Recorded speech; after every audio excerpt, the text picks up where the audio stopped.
Hello everyone, নন্দিতাস nature blog থেকে আপনাদের অনেক অনেক স্বাগত। বন্ধুরা, আমি আজকে চিকেন বানাচ্ছি। দেখুন কীভাবে চিকেনটা বানাচ্ছি আর কী কী দিচ্ছি ওর মধ্যে। চিকেন বানানোর জন্য প্রথমে আমি একটা বড় কড়া নিয়ে নিয়েছি, ধুয়ে নিয়েছি এবং বসিয়ে দিয়ে অলরেডি ওভেনের উপর বসিয়ে দিয়েছি। এখানে গরম জল করে নিয়েছি, কারণ চিকেনটা বানাবো গরম জল দিতে হবে পরে। আর এখানে ফোড়নে যেগুলো দেবো, শুকনো লঙ্কা, তেজপাতা, কাঁচা লঙ্কা, পেঁয়াজ, ক্যাপসিকাম, টমেটো, রসুন, আর এখানে গোলমরিচ, দারচিনি, লবঙ্গ, এলাচ।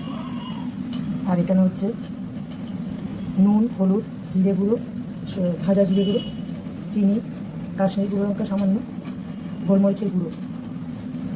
আর এখানে এগুলো পেস্ট করে নেবো, পেঁয়াজ, রসুন, আদা, কাঁচা লঙ্কা, টমেটো, ক্যাপসিকাম সব।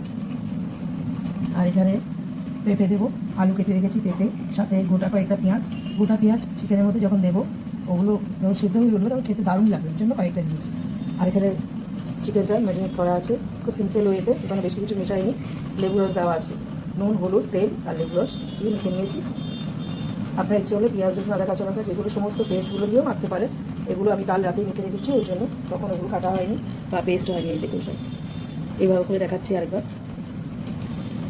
তার তেলটা রাখা আছে, ওটা কড়া বসিয়ে দিয়েছি, ওগুলো আগে পেস্ট করে দেবো। আর ওদিকে আলুটা ভাজতে দিয়ে দেবো, আলু, পেঁয়াজ আর পেঁপে।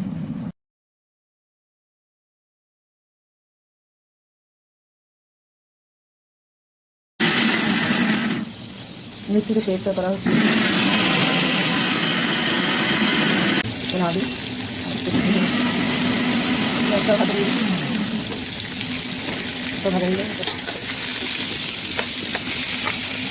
পেস্ট হয়ে গেছে, যেটা আলু কেটে আসলে এটা নামিয়ে ভালো লাগছে।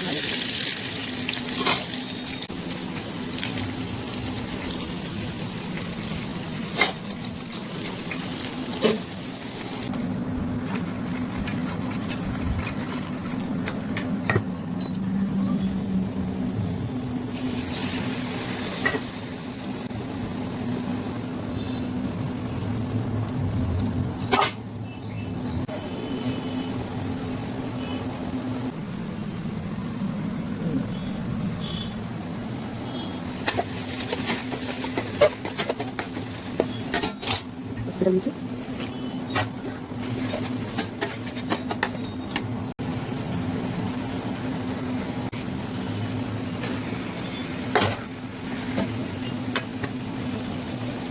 দেখো চিকেন রান্না প্রায় কমপ্লিটের পথে।